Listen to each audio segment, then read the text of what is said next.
어디로 공이 튈지를 모르겠어요. 저렇게 되면 이제 트럼프 같은 경우에 이제 그 완전히 진짜 목숨 내놓고 이제 볼장 다 보는 건데 저기까지 이게 갈지 안 갈지인데 이제 저게 만약에 지금 정보 커뮤니티에서 초대형 적당한 보고서 같으면 저렇게 내홍을 겪고 있겠냐고요. 그렇죠. 적당한 보고서가 아닌 거예요. DNI가 저 마감일을 넘기고 있다는 얘기는 저게 적당한 보고서가 아니다.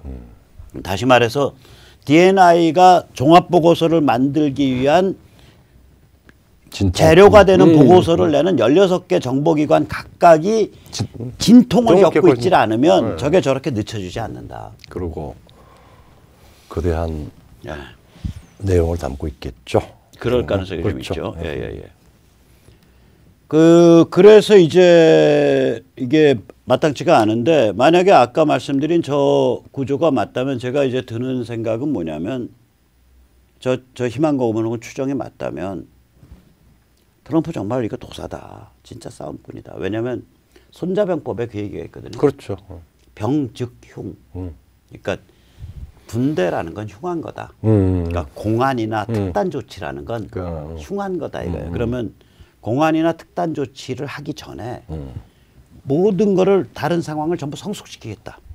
즉 국민 여론과 저 조사와 폭로를 통해서 국민 여론이 비등하게 만들고 저게 지금 50% 정도가 안 믿거든요.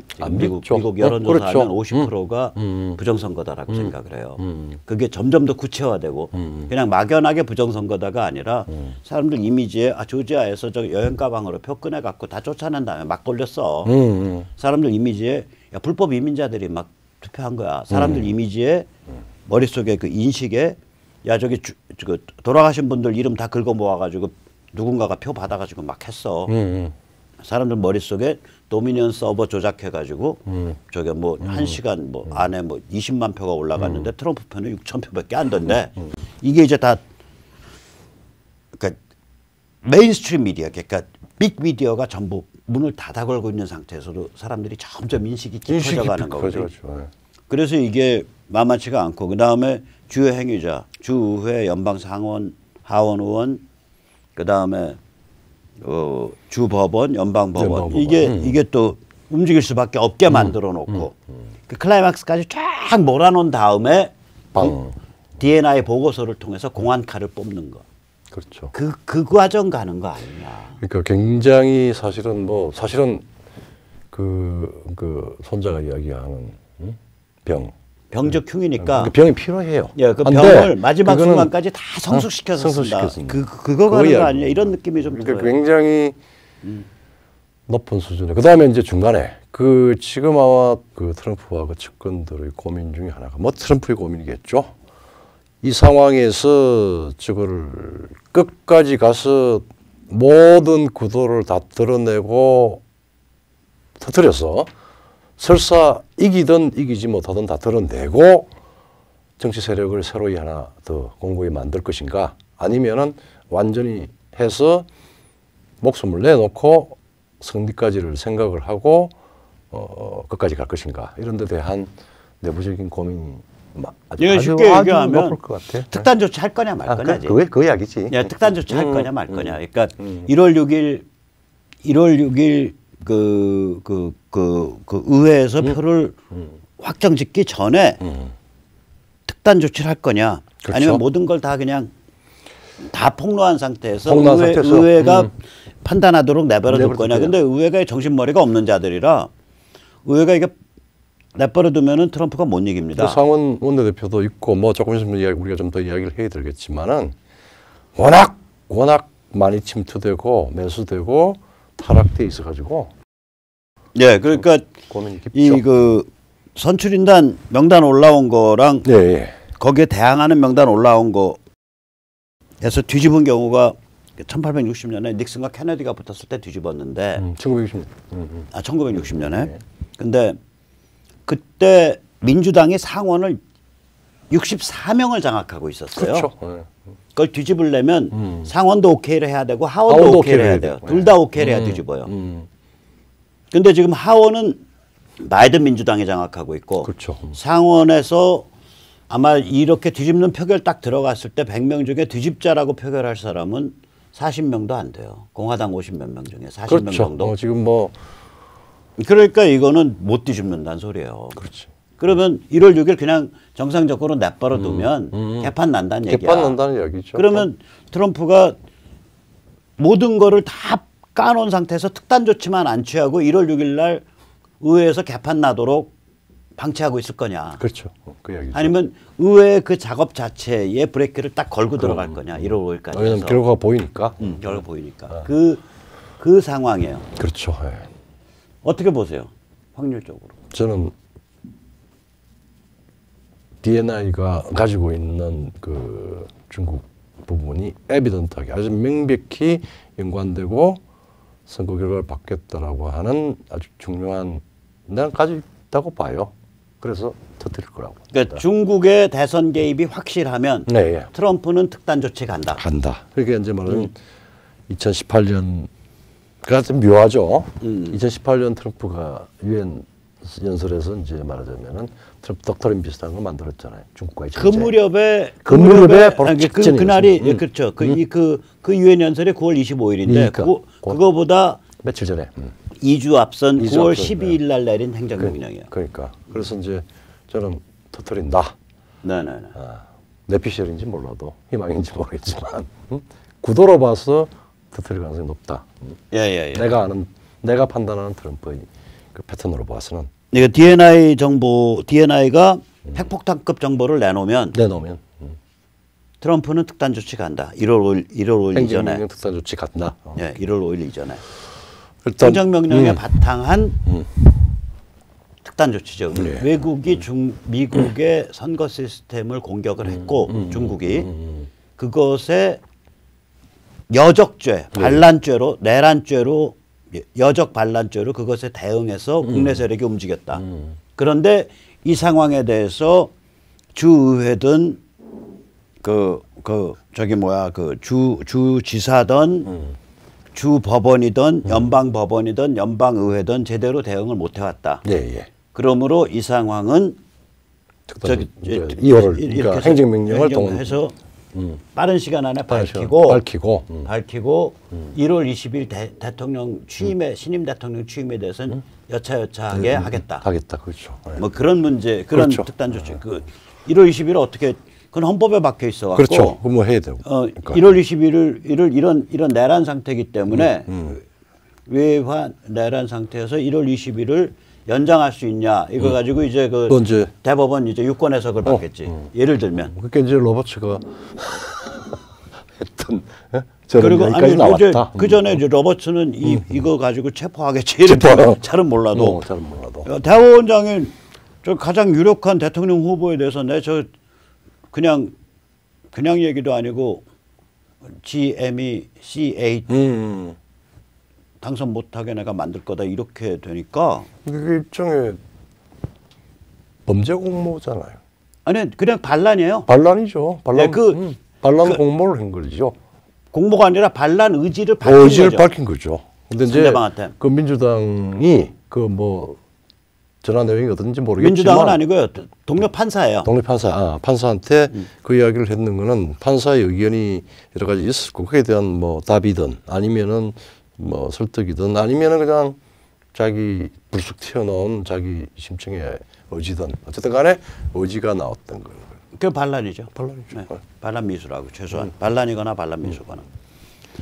자, 그런데 이제 미국이 왜 이렇게까지 망가져 있나요? 우리가 그거 오늘 다시 한번 좀 짚어보죠. 짚어보시죠. 네, 굉장히 깊게 망가져 있는데 이 중국이 미국을 장악했다라고 판단을 한 시점이 있었던 것 같아요. 이게 왜냐면 시진핑이가 이제 여러 가지 그 계파 간에 이렇게 타협이나 이러다가 우연하게 그냥 시진핑이 이제 그 주석으로 자기 부주석직위를 받으면서 자기 주석으로 이제 결정이 된 게 2012년이란 말이에요. 그게 우연하게 된 거예요? 하여튼 여러 가지 좀 우연한 요소들이 많이 그러니까 상해파하고 후진타오하고 장점인하고 여러 가지 이제 알력 같은 게 많이 있었어요. 그래서 어부질이라고 하는 이야기가 있는데 돌이켜 보면 어부질은 아니었던 것 같다라고 하는 거예요.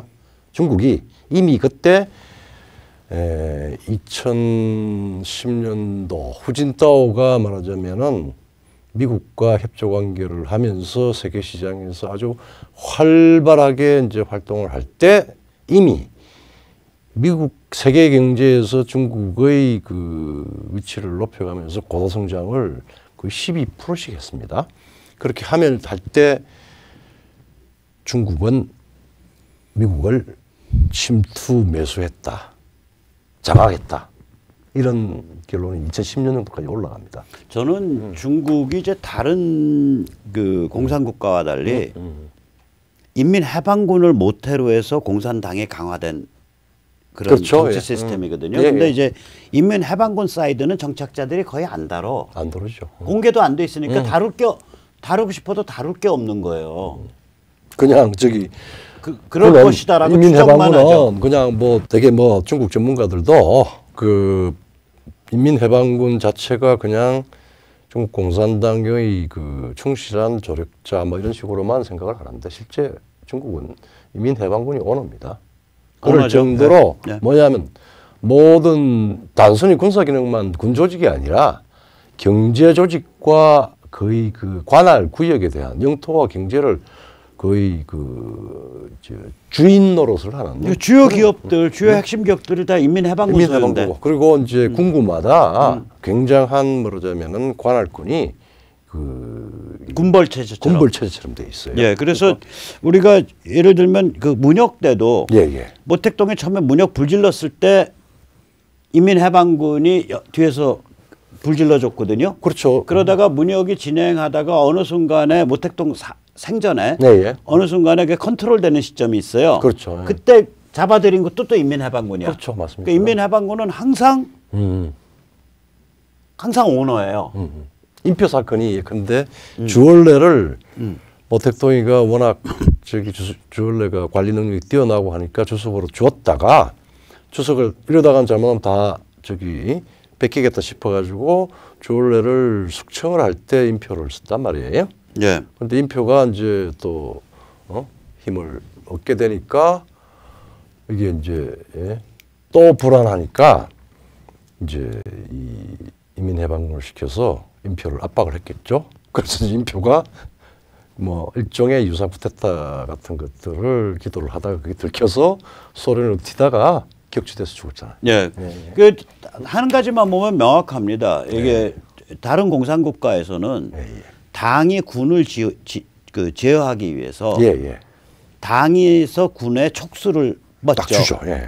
그 촉수의 이름이 코미사르죠. 코미사르죠. 근데 중국은 인민해방군이 당으로 촉수를 뻗어요. 그렇죠. 뻗어요. 그 촉수의 이름이 코미사르예요. 코미사르야. 방향이 달라. 방향이 달라요. 얘들은. 그래서 그리고 중국 최고의 그 뭐라 그럴까 가장 중요한 기간 산업, 가장 돈 많이 나오는 산업은 다 인민해방군 소유라고 보시면 돼요. 거의. 네, 거의 다. 그래서 저는 중국에 대한 가설이 뭐냐면 인민해방군을 중심으로 하는 흑막 세력이 있다. 근데 그거는 안 드러난다, 바깥에는. 드러날 수가 없죠. 그 흑막 세력이 결정적일 때 의사결정을 하는데 얘들이 2010년경에 중국이 미국을 장악했다라고 판단했을 거다. 그래서 얘들이 시진핑을 내세운 거다. 그리고 등소평이 등소평 라인 상해방과 단파 공산 청년단 쪽이 표방해온 도광양해. 그러니까 미국만이 거스르지 않고 따뜻하게 그 밑에서 커간다. 이 전략을 폐기 처분해버렸다. 그때. 저는 그렇게 보는 거예요. 그게 제가 2010년도에 어디 그 아주 1급 그 언론인데 핑클프로라고 하는 사람이 In the Jaws of Dragon이라고 하는 책을 썼는데 거기에 대해서 제가 이제 서평을 한 적이 있었는데. 그러니까 용의 아가리 속에 들어있다. 미국은 이미 용의 아가리 속에 들어갔다는 거예요. 2010년 책인데. 그렇게 그때 세 가지 우리가 중국이 발전한다고 해서 자유화될 것이라고 하는 건 그 맹탕 환상이다. 웃기지 마. 유교적 사회주의로 포장된 전체주의, 용의 아가리에 미국이 이미 들어갔다.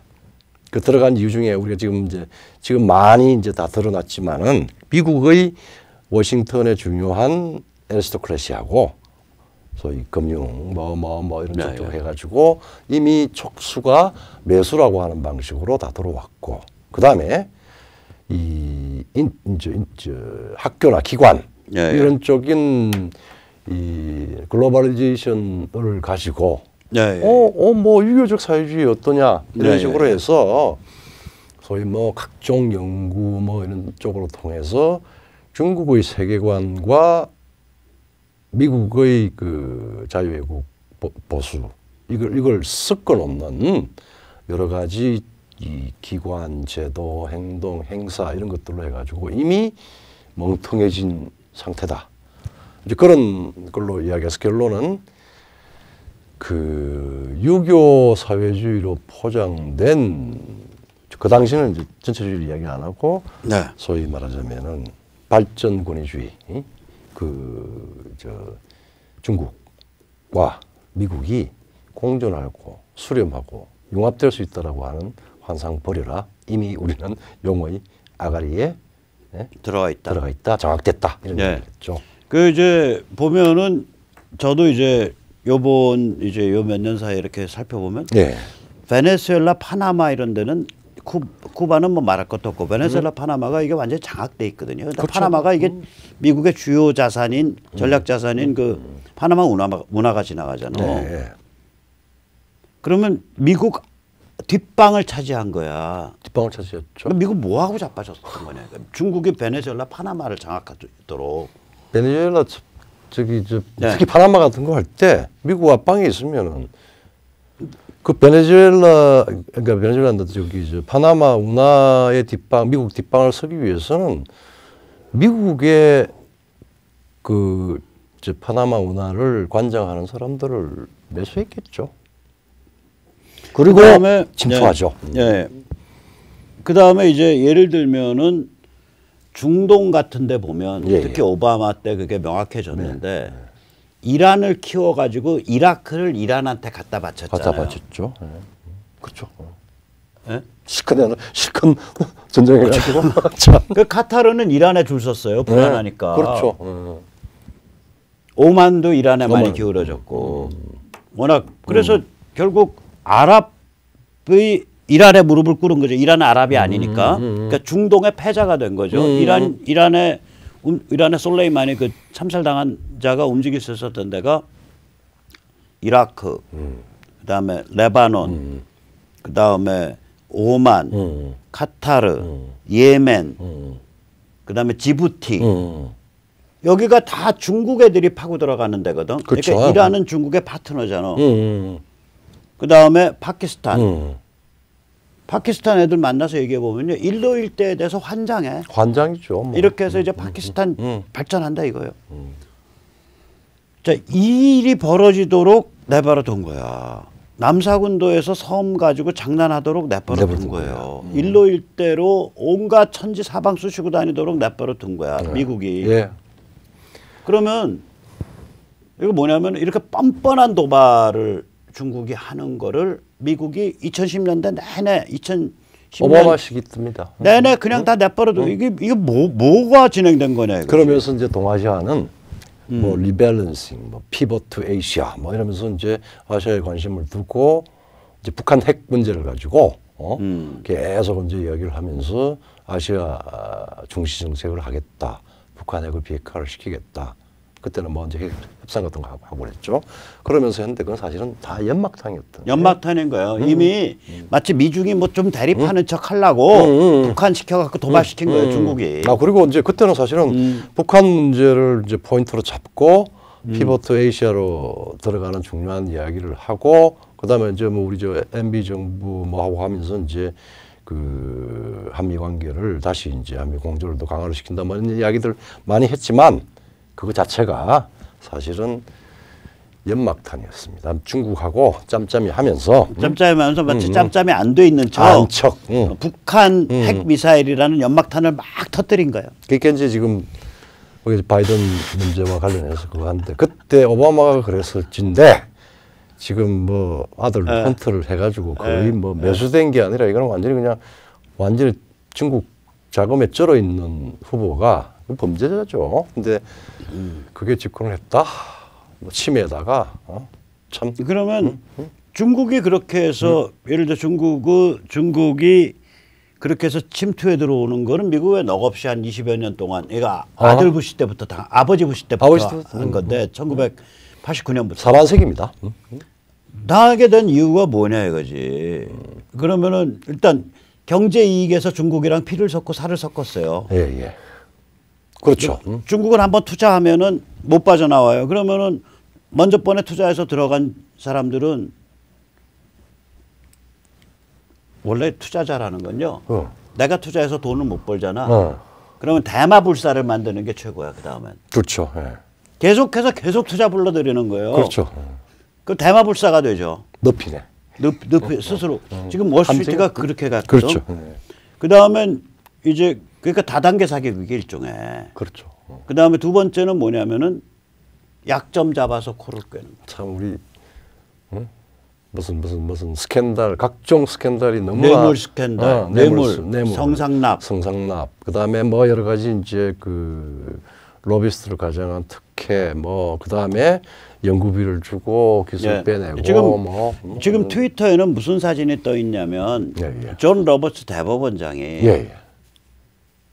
그것도 듣보잡 아니에요. 그렇죠. 저기 미국 베스트셀러 작가 폴란드로 망명해 있는 사람이 있어요. 90개월 동안 딥스테이트 공격하다가 90개월 동안 감옥에 갇혀 있었어요. 오바마 때. 그리고 폴란드로 망명해서 글 쓰는 사람이 있어. 이 사람 거에 나 보면 최근 어저께 발표된 기사인데 존 로버츠가 앱스타인의 그러니까 그 소녀 성상납 섬 있잖아. 버진 아일랜드. 거기서 누가 같이 클린턴하고 같이 그 바다에서 해수욕하고 있는 사진이 걸려 있어. 그러니까 로버츠 대법원장이. 리누드가 지금 저기 오늘 아침에 올린 그 트위터 네. 연관이 다 있네요. 연관이 있는 거죠. 그러니까 이제 이게 뇌물 뭐 그다음에 이제 특혜 이에서 말하면 우리 말로 저 콧깨기를 한다는 거죠. 네, 그래서 콧깨기죠. 그다음에 이제 해체주의와 낙인 찍어 인격 살인. 그게 이제 PC인데. 그러니까 너 저기 인종차별주의자야, 너 백인 우월주의자야, 너 파시스트야 이렇게 낙인 찍어서. 상당히 우회적. 이걸 이제 걔들이 세뇌하는 거죠. 브레인워싱을 하는 거죠. 그렇게 해서 하는데 그 기본 동인이 있을 거 아니에요. 왜 미국의 이 잘 나가는 소로스라든지 이 잘 나가는 자들이 이 길로 물꼬를 수십 년에 걸쳐서 튼 거거든요. 예. 이 기본 동인이 뭐냐 이거. 이거 두 가지가 물론 우리가 저기 허상띠망 이야기를 많이 했는데 사실은 중국이라고 그러니까 이제 개인이 아니라 혹은 뭐 조그마한 인간적인 군상 집단이 아니라 국가라고 하는 집단 심리가 또 있습니다. 이게 중국이 밑도 끝도 없는 말하자면 서세동점에 대한 중국인의 치욕 이런 부분을 계속 구조화시키고 리프로덕션을 하고 필요하면 그걸 갖다 정치화시켜서 이용을 해요. 그러니까 거의 국가적인 차원의 일종의 걔들이 말 중국 애들은 치욕의 100년. 치욕의 150년 뭐 이런 거죠. 치욕의 100년이라 그러죠. 1860에서 1949까지. 하여튼 뭐 우리가 현대 문명의 서양 열강에 당했다라고 하는데 이제 그거 서력해야 된다. 이걸로 마치 우리나라 저 좌빨 애들이 친일파 세뇌하듯이 이 현대 문명 서양 열강 제대로 우리 복수해야 돼 이거를 유치원 때부터 늙어 죽을 때까지 세뇌하거든. 중국이 그런 구조거든요. 그런 거죠. 네. 그러니까 말하자면 치욕의 100년. 제국의 양심이죠. 근데 미국인들은 왜 뭐냐 이거예요. 소로스는 중국인이 아니잖아. 뭐 중국인이 아니고 미국인이고 그게 이제 경제 이익 그다음에 그 콧깨기 자기들 이익이죠. 그러니까 말하자면은 저는 안 그렇게 봐요. 이익보다 더 큰. 기본이 이게 뭐가 원래 씨앗이 있었어. 중국 공산당과 똑같은 그 쌍둥이 앙심이 있는 거예요. 이게 뭐냐면 현대 문명 핵심 가치에 대한 적개심. 적개심죠. 그 250년 전으로 올라갔죠. 주권 국가에 대한 앙심이죠. 그러니까 미국과 서유럽 주권 국가에 대한 앙심이 이게 그렇죠? 있는 거야 이게. 그리고 현실적으로 그래서 이게 뿌리가 결국은 뿌리를 캐다 보면 지금 글로벌 경제가 돼서 저거지만 단두대 내리던 그 자코뱅. 하여튼 이 미국은 왜 그러느냐라고 하는 부분도 아까 뭐 이야기했듯이 말하자면 주권 국가에 대한 엄청난 피해 의식이나 혹은 불편함이나 혹은 현대 문명의 핵심 가치에 대한 적개심. 그러니까 앙심이지. 앙심이죠. 앙심이 원래 씨앗에 있었던 거예요. 그러니까 이 앙심을 가만히 들여다보고 있으면 소로스 같은 유형의 인간에 숨어 있는 그 악마적 앙심을 들여다보고 이게 중국 공산당 애들이 현대 문명과 서방 주권 국가에 대해서 갖고 있는 앙심과 동일한 거예요. 연합을 할 수 있는 게 됐죠. 똑같은 거예요. 형제야. 그래서 이제 아주 엄중한 시점입니다. 아주 엄중한 시점이 된 거죠. 자, 그 미국 싸움이 어떻게 전개되든 간에 우리는 우리를 해야 되니까 일단 그 좋은 백신 빨리 도입, 국민에 나서지 않으면 문 정권은 첨단 백신을 한없이 늦출 거다. 서명으로 뭉쳐서 싸우자. lisol.kr/s1으로 많이 서명해 주세요. 예. 이게 지금 제가 한 번 더 다루려고 그러는데 아스트라제네카의 그거를 뭐 미국이나 영국에서의 승인도 떨어지기 전에 와서 먼저 하겠다는 건데 이 백신이라는 거는 굉장히 위험한 그렇죠. 물건이어서 지금 영국, 미국에서 지금 승인하기 위한 3상 실험의 규모가 4만 명 이렇습니다. 그러니까 연령대, 남녀 성별, 기저질환, 그다음에 인종 이런 여러 가지를 가지고 실험을 하고 있는데 이 실험이 서두를 수 있는 가장 최고 속도예요. 이 실험의 결과가 미국이든 영국이든 안 나왔는데 그걸 들여다가 마치겠다고 아무 준비 없이 이걸 인간 마루타로 하겠다. 니들 미쳤냐? 하여튼 발상이나 이 행동이 그래서 야 그렇게 하면 안 되라 그러면 니들 너 친미주의자야, 너 친형주의자라고 공격을 하니까 최민희가 이것들 단체로 쳐 돌았나 이렇게. 아니, 조금 더 하면 논리를 갖춰서 너 테러리스트야 그럴 거예요. 참. 그래서 이 우리가 똘똘 뭉쳐야 됩니다. 똘똘 뭉쳐가지고 싸워 나가야 돼요. 그래서 이 서명 많이 참여해 주시고요. 그럼 오늘 여기까지 할까요? 예. 감사합니다. 감사합니다.